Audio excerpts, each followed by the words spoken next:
Welcome back to another episode of Eyes Wide, Ears Wide, a Poetry Cafe, up close and personal. I am your host, none other than the Arkutec. We're going to get it going, but before we get it going, y'all know what to say? Let me hear you. Eyes wide, ears wider. Yes, sir, we here. And we going to kick it right off if y'all ready. Y'all ready? Okay. First up, we got Blaque Butterfli.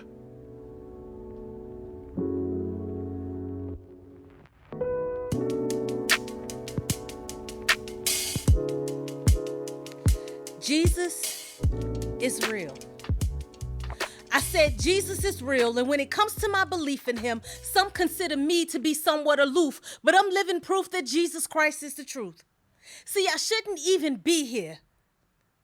The devil tried to invoke fear and figured he had me in the palms of his hands as he pushed and shoved me down through the valley of the shadow of death. Like the sand was running out of my hourglass, he assumed that I wouldn't last, so he stood by, waiting for me to take my last breath. He actually rejoiced at the thought of me leaving my family bereaving. That day I left work and drove myself to the ER with a racing heart, barely breathing. The ER took me in right away and immediately began attaching devices and machines, poking and prodding. I did my best to respond to all of their questions, nodding and crying, trying to remain calm, but the 23rd Psalm came to mind as I started to feel like I was about to have a panic attack. I began reciting in my head as a nurse approached to draw blood for tests and bring back the facts. I sat there practically unraveling because I didn't know what was happening. All I could think was how much I needed my family there with me. All was well with my vitals and EKG, but the doctor came back and stated that normal blood count was about 13, but mine was only 3. I wasn't quite sure what that meant, but what I understood is the information that he relayed to me couldn't have been good. In a nutshell, he was saying that my iron in blood was dangerously low, prohibiting proper oxygen flow, hence the shortness of breath. Everything seemed to be going left, and at this point, the best solution was a blood transfusion. He sensed my confusion and began an elaboration of something about hemoglobin and red and white cells and other things that I couldn't quite grasp. It started to sound like a faraway echo as my entire life flashed right before my eyes. Their look of shock and amazement of my presence caught me by surprise. They really got my attention when I heard someone mention putting me in ICU due to my critical condition. Now I'm thinking, critical condition?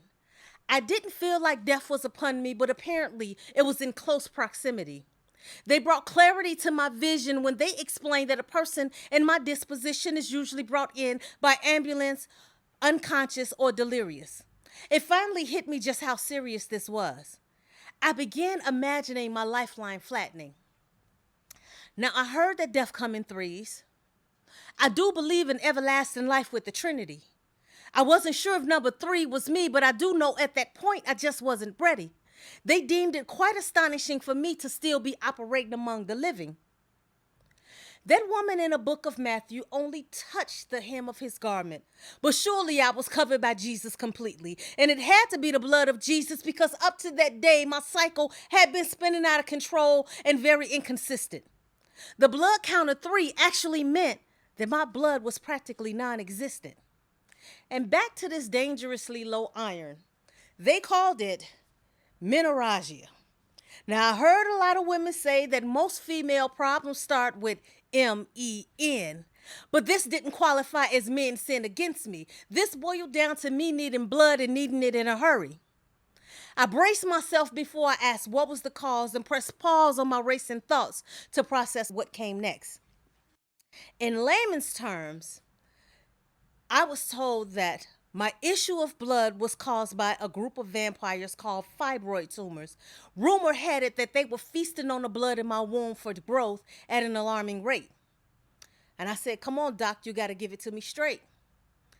He said that my womb was infested with these blood-sucking thugs. Therefore, it could not produce the nations that it was made to produce, and basically reducing my chances of becoming a mother to 0. At that point, I needed the strength and courage of a superhero. You need to get in tune with the fact that holding on to your womb is preparing you for an early grave. Now, I had tried several other methods to save it from an eviction, but I felt betrayed as I laid there years later suffering from the exact same condition. And this time, this affliction came back with a vengeance. Precancerous cells were present, leading away to cervical cancer. I looked up to God immediately because I needed answers, but that's a whole nother piece. But for peace of mind, I came to the realization that my womb, the one thing that makes me feel like a woman, was killing me. And if I wanted to live, I had to get a hysterectomy. And I chose life. Once again, the devil thought he had the best of me.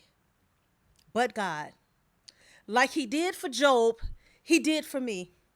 He prepared a table before me in the presence of the enemy. He sent me a husband who came bearing gifts, giving me the greatest opportunity. A single father of 4, giving me the chance to experience motherhood. The devil tries to pour salt, frequently reminding me that they are not mine biologically. But it's all good. I didn't give birth to them, but they're very much a part of me. I was lacking blood, but the blood of Jesus covered me. And that's the only reason I'm alive and well, standing before you, telling my story. And that's that piece.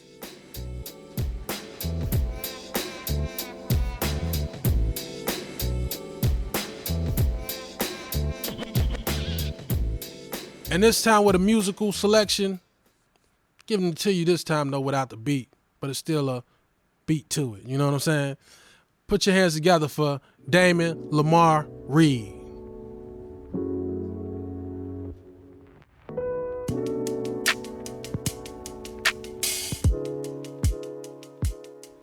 Have you ever been foreclosed on, thrift store clothes on, the way I wore the smile? You wouldn't know the war zone. It was a broken vase, but we held it together. Times like this, me and Nicole melded together, and we a force. Divorce ain't an option for us. So when times got heavy, I got life support. And when I had nothing, I was no less to her. So I'm working on the mansion that will address the hurt. Broke the piggy bank. I said, Daddy ain't got cash on me. I'ma put it right back, okay? But tonight, soup. Thank God for the alley-oops. When life was unstable, I was growing up the roots. Look, pressure come, it'll test your gangster. Is you really who you say you is or ain't you? When I paint the picture, no erasers though. My masterpiece taking too long, what's all the wait for? I made a few pivots, what's all the hate for? Man, you niggas can be so ungrateful. But I won't let this life stress me out. Father, I wanna go further. Stretch me out, cause when the weight got heavy, I could move barely. I started to worry. Yeah, way too heavy, more than I could carry. I exhausted plan B. Yeah, I put on a few pounds, win a few rounds, and I got knocked down. So I got up in the gym, gave all my worries to him, and proclaimed my crown. Look, I gotta hit the buzzer beater or I take a loss. Just waiting on the word, Microsoft. Look out the window, cloudy with a chance of showers. I'm learning if they take it, it was never ours. In the first place, turtle in the hair race. Both make it to the finish, life ain't a fair race. Unfortunate, what luxuries are you afforded? When you step into the ring, who the real opponent? Cause when life got heavy, I could move barely. I started to worry. Yeah.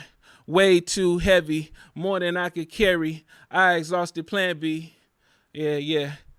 Put on a few pounds, win a few rounds, and I got knocked down. Yeah. So I got up in the gym, gave all my worries to him, and reclaimed my crown. Yeah.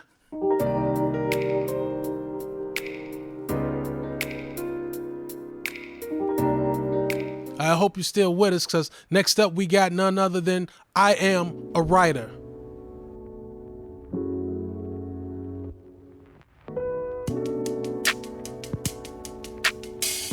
I am the music, the melody, the beat of the drum, the rhythm to which you move, the soulful song you hum.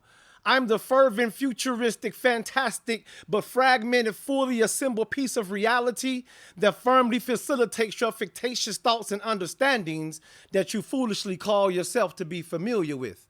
The promoter of perfection, the opposer of rejection, the winner of elections, the abider of the law. No matter what you heard, I'm blameless and without flaw. See, I'm as smooth as satin and I'm as sensual as silk. If you don't have me, people, I have a question. Got milk? They call me the lyrical miracle president of the pen, for ink is my life source, it flows from within. Call me the masterminded being that has mended the massive movements of miscellaneous conduct that happens through mind-blowing misdemeanors that modulate misery and modulate misfortune. But it is I, through my moral monologues and motifs, I found a way to mortify these messy mistakes. But still after this, I've only moistened the mentality of you to accept the meaningful mercies of God. Who am I? I am who. What am I am what. Where did I come from? What did I? The answer to these and many other questions in the depths of your souls that lie. So please come with me and with me come, so our minds can be intrigued and our souls become one. Come to the place where I, through my repetitious revelings, I reflect the rhetorical and I reform the radical. And yes, there'll be some resentment because I'm just so refined. Right here is the moment while I promise to engulf your mind with the fact that I'm normal just like you. Born of a woman, conceived from intercourse of opposite sexes by the adjoining of bodily fluids of different substances, then held captive in a uteral sea of liquid till I was conformed and reformed and transformed, so at my due date and time I would be born. Who am I? I'm the bearer of light, the seeker of wisdom, the creative cultivator who calmly crafts, carves, and creates this candid campaign that we call life, so that I may come up with the answers that have confusingly captivated us in the circumference of misunderstanding. So now that I have you and you that I have, a fire is lit and forming an excessive blaze, mixed with joy, happiness, anger, and rage, because my questions still go unanswered. Who am I? I am who. What am I am what. From where did I come from, where did I? I'm one who is pushing, pressing, and positioning myself to grow in my gift that day by day is growing tighter. I now present to some and introduce to others, I am a writer. Joining us virtually from Miami, Florida, Nyah Lavina.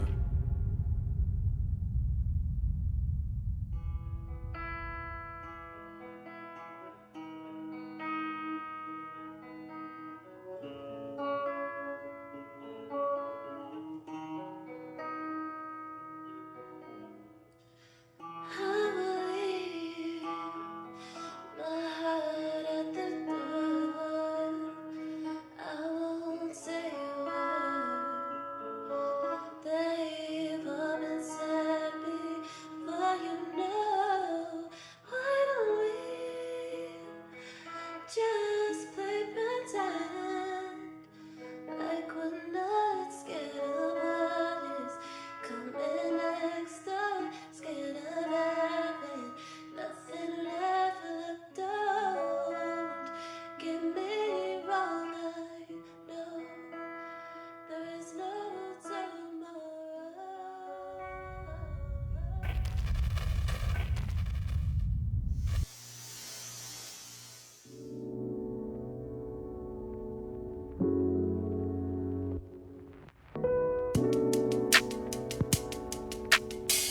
I originated from a boundless queendom.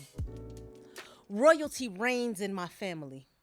This air stat comes oh so naturally, so homage is paid to this majesty. I was birthed into this greatness. I bathe in it to stay steady. My divine purpose was purchased with precious blood before conception. Therefore, I was born ready. Unlike Celie, I was groomed to be a winner as a beginner, like her sister Nettie. I'm the quiet storm behind you. I rain down before you ever notice me. You just happen to look up and my verses be dropping like a plague of words from God's rotary. We be chatting about my passions. I speak this in spirit and in truth. He has anointed and endowed me with the spirits of Mary, Esther, and Ruth. He handpicked me from a million. He plucked me from amongst the stars, then gifted me with pen weaponry so I can put a handle on these bars. I put verbs into action and my reaction got me verbalizing soliloquies. These metaphors and similes stick close by like hidden spies watching me. The words swarm in a brainstorm before I even know what I'm going to convey. Then nouns and adjectives get in formation like they're in a video for Bay. I eat and drink this spoken word, then like a bulimic I purposely regurgitate. These rhymes of sin rising in my esophagus like undigested sulfate. Lyrically, he literally blessed me, and it's the main reason you notice me. He's the midwife who put my words into sentences and I give them back as poetry. This poetry is embedded in me and it's all the way down to my bone. Tip your hats and respect my crown. Poetry will always be my zone.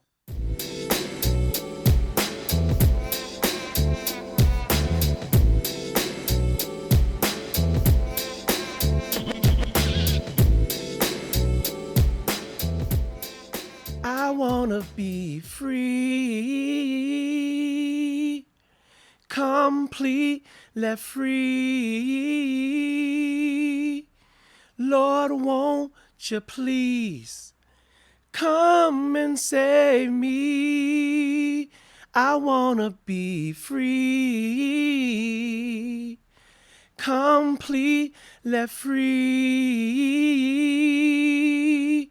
Lord, won't you please come and save me? From block to block, balloons blow in the wind.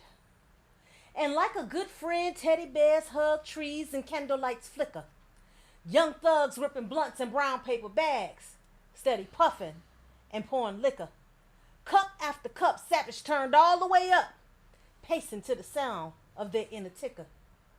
But don't let the scenery fool you. It appears that they are celebrating life, but pay attention. The air is filled with so much tension that the body count is about to get its own extension. If you look closely, you'll see mothers falling down on their knees, distraught by these deadly shrines encamped among the trees. Those candlelights you see, they are not for birthday cakes. They are the surreal representations of excruciating heartbreak. Those cute, stuffy creatures you see are not gifts for newborns. They are the bragging badges of savages ripping the hearts from loved ones left to mourn.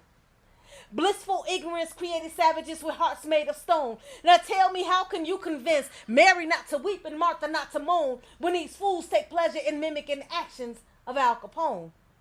We're in the midst of a storm that is nowhere close to decreasing. It's raining senseless deaths and steady increasing. Savages taking lives for notoriety and proudly call it beasting. Feeling way up about the fact that they stopped another human from breathing. Lord, help us. Our streets are bleeding. Your word tells us to pray without ceasing, but this is too much for me to take. So now I'm pleading that traffic wouldn't be held up by another funeral processional, proving the birth of this savage life is nestled deep in the heart of our communities. So with daily displays of violence and mutiny, the support of our Black Lives Mattering is under scrutiny. Children asking their parents, today will the savages kill me? So the prayers to the God we serve are simple. Lord, please protect these. We're caught in a matrix of mayhem. Somebody please reboot me so the ones who look like me won't shoot me. See, the truth be, you and me are living where no truths be, where the love for life is faulty. People seasoned with hate so they're salty. We got another day, another blasting, and from respecting unity, these savages are fasting. No hunger for life. For death they are starved, using bullets as cutlery, lives they carve, so seeing tomorrow's sunrise is hard. Lord, forgive them, for they know not what they do. They rejected you because they had no clue your absence would result in a kind of evil being breeded. They were convinced that you would never need it, so your word went untaught, therefore unheeded. They removed you from schools, but without the proper tools, it's impossible for us to make it. This curse being passed on from generation to generation, Lord, without you, it's too hard to break it. You said the weapons of our warfare are not carnal, but they have absolutely no faith in it. They don't believe in what they don't see. So they claim no stake in it. Inhaling the smell of gunpowder that fills the air. Triggers are pulled without a care. We see ambulances rushing to ERs in urgent care. There's been an innocent infant that's been shot. canceling attendance to kindercare. So with cries of murder and screams of death from the graves of lost souls resound, Rihanna as a musical eulogist would be fitting, singing, "Oh mama, I just shot a man down." They could care less about faith being the substance of things hoped for and the evidence of things unseen. They don't believe in what they don't see. Lord, please intervene. Put these words directly into the ears of self-proclaimed savage beings. God is not mocked, so do not be deceived. And contrary to popular belief, there is no section in heaven reserved for savages Gunned down on the street. See, open heart surgeries are committed without anesthesia or scalpel. And our pavement serves as hospital bed with traces of blood and shrapnel. So with one in the chamber and a full clip, savages release the heat. Once walking tall, bodies now fall. Another corpse on the street. See, more than any horror movie you've seen, it's existing in this savage life that's scary. EMTs are screaming, "We've got a bleeder," being stiller, but it's body bags that are zipped up. There's something about Mary. This uprising of violent anarchy and cannibalistic savage behavior has become much too profound. So like the lighting for candlelight dinners, turn this savage life down for... Hell is real and hotter than any block you ever been to, worse than anything you ever been through. And there will be no resting in peace. If you really want peace, lay your peace to rest. Find discomfort in wearing RIP across your chest. Turn down the savage life. Be more like Christ and live in peace.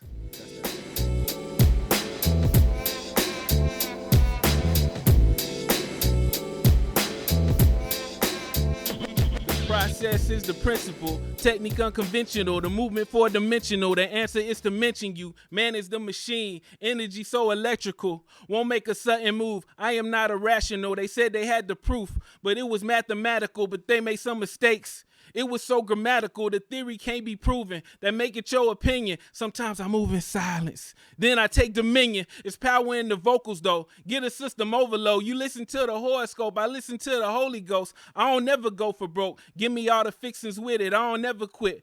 But the judge say I'm acquitted. The way they printing money, is it counterfeited? It ain't backed by nothing, but long as you spend it. World gone soft. Everybody get offended. But no Indian giving. If I said it, then I meant it. I'm about to make the system overload. I'm about to make the system overload.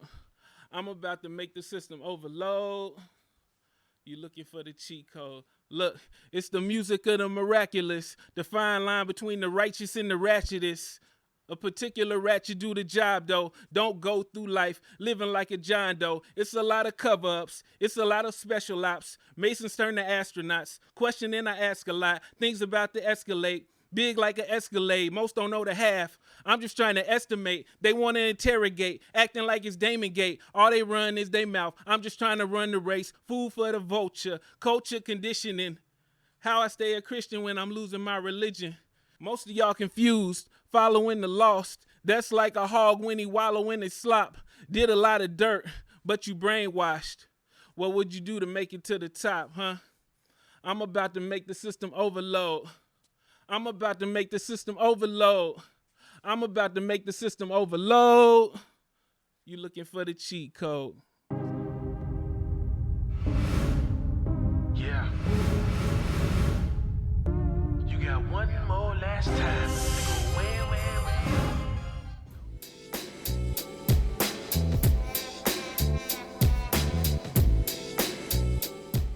I remember it like it was yesterday. In actuality, it was two of you that took my innocence, infected me with wickedness with increments. If I had a mental meteorologist, he would have reported me as bad weather, inclement. See, it was a demented duo that preyed upon me and had my soul longing that someone would pray for me, and my body seized each time she laid upon me. See, when he did what he did, it was in a masochistic state that he held me still, his hands cold as steel, and I'm dreaming, laying there, trying to imagine that this couldn't be happening and it wasn't real, but I was wrong. There were many awkward aggressions and aggravating attempts things that made my soul roll into a ball. And from the highest mountaintop, my very spirit was the essence of me feeling like there was going to be a fall that was never ending. But yet and still it was demanding, and the God in heaven was somehow trying to command, because I was hating the first letter of the alphabet, because I knew the Alpha and the Omega didn't approve what was happening to me. Reality was our fathers was friends, and the three of us actually started out like that. But through the repressed realities and all of the formalities, every time we had sleepovers, when they came over, sleep was over. I felt like a bear in springtime. I wanted out of this hellish hibernation. Sleep over. She participated in it. That was your sister, and you forced her in it. And every time you did it, y'all had no remorse in it. Every time it happened, I was spazzing and reaching, wanting to catch my last breath. Age 2 years, less than a decade, I was traumatized and clueless. Now a preteen, I've contemplated my own death. Touched. Years have passed and I've carried this pain, bound, restricted, enslaved, and chained, fighting to find a way that I could possibly get free. And somebody whispered in my ears, if you look to the Father and just get on your knees. See, every time they participated and every time that there was something plated, it wasn't the state that you would think it is. And all I could figure was my life was in a fizzle situation of living forever in damnation. But to know that he's the one in his image, that I was his creation, I figured that I would still have a way out. Because Paul told me that no matter what I do, I could do my best and I would be able to survive it, because it was only a test. And this duel was dynamic in desecration. And I know that I would swing if I had a Batman, but they were robbing me of my purity. And somehow I marveled at the factor that I felt like I was a character that they were just doing a detective comic on my life. But yet and still, I had been touched. See, I understand that now I sit at God's table so my spirit can be fed. And I don't worry about the menu, because he is the bread of life. And he prepares a table in the presence of my enemies, so I feast. He died on Calvary for you, but yeah, I feel like he did it especially for me, because when he stretched out, his cross became my courage and his blood became my redemption. And when he rose out of that grave, I don't even want to mention, but that was my eternity. Songwriter put it together when they penned the thing that said just for me. But that's how he did it. And now that I'm free from it, I refuse not to testify. Now that I'm free from it, I don't have to now have weeping eyes. Now that I'm free from it, I'm free to live open and honest, and now to move on. And no more do I feel like I'm E.T. or alien. I'm continuously trying to phone home. And when I thought that the trials and tribulations in my life and the struggles of what happened to me was way too much, each day and every hour, the Father that sits above reminds me that you have been healed and delivered from my heavenly touch.